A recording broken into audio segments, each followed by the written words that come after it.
দর্শক সবাইকে সাদর আমন্ত্রণ জানাচ্ছি 52 টেলিভিশনের সরাসরি সম্প্রচারে। প্রতিদিনের মতো আপনাদের সাথে আছি আমি সুবল চন্দ্র দাস। অবস্থান করছি হবিগঞ্জ জেলার বাহুবল উপজেলার রুশনপুর গ্রামের শ্রী শ্রী মুক্তানাথ ঠাকুরের তলাতে।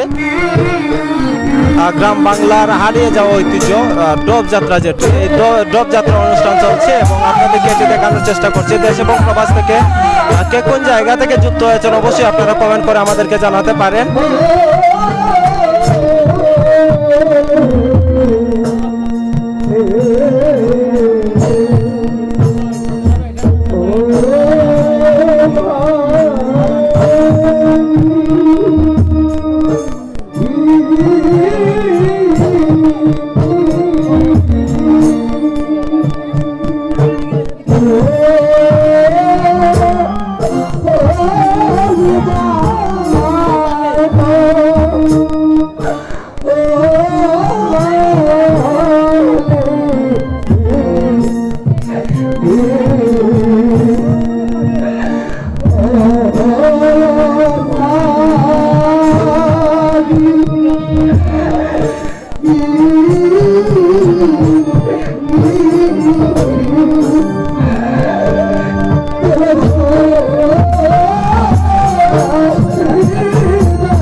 ছোট্ট ভাই আমার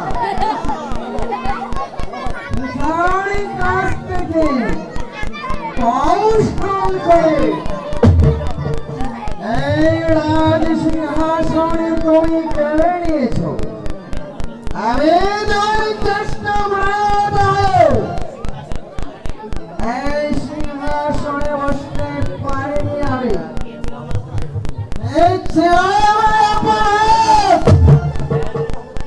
কেন রাজা হতে পারেনি?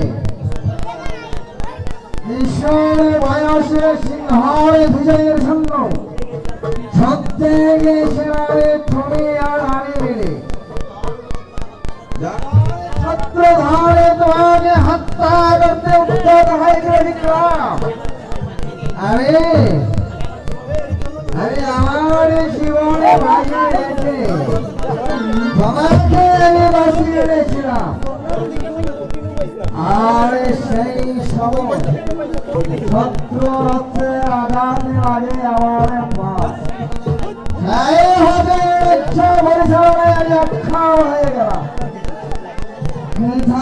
যখন আমাকে রাজ্য দিতে চেয়েছিল তখন তুমি বলেছিলে ভাঙ্গা ভাঙে রাজকার্য পরিচালনা করা যায় না।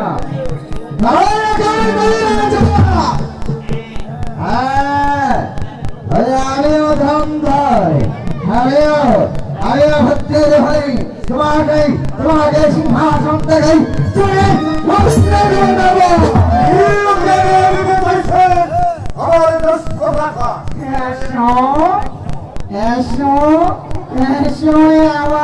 আমার ছোট্ট ভাই মহারাজ বিক্রম সিংহাসনে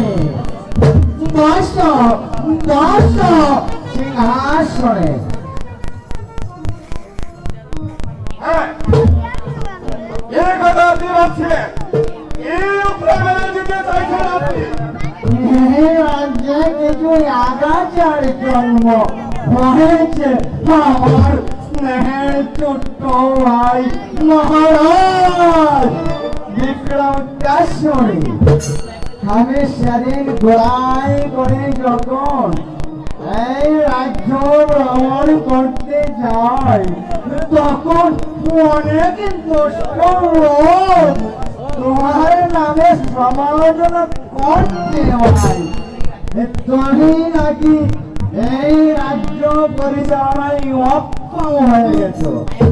ভাই আমি ভাবছি তোমার সাথে পরামর্শ করে ওদের কি আমরা তাহলে বিনাশ করে দেব। সামান্য প্রজাদের দুঃসাহস আমার রাজ্যে বসবাস করে আমাদের আমার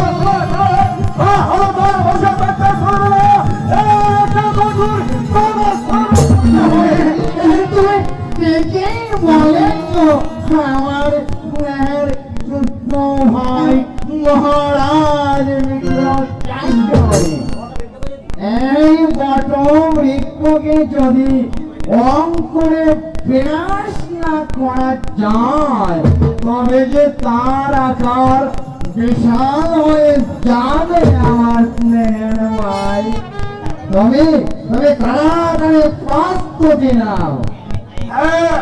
আমি তাই করবো দোস্ত, আপনি যান ভালো দেখে দুটি অস্ত্রের ব্যবস্থা করুন।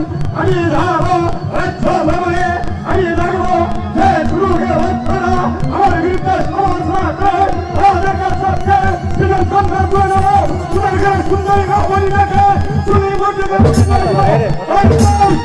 এই রাজ শক্তির বিরুদ্ধে বড় হয়ে যাবে। আমি সবকে বলতে হবে আর পিঠে চন্দ্রাম করে যাবো। চোখে ক্যাফে গেল আমার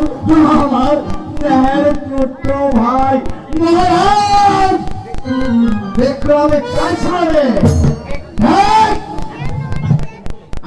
ভাবে আমি তোমাকে ভাড় খেতে ধরে আমি ভোজনের বলে আমি ফেলব। আমি মাত্র আমি আকাশে ন্যাজে সামনে আছি আরো অনেক অনেক বাকি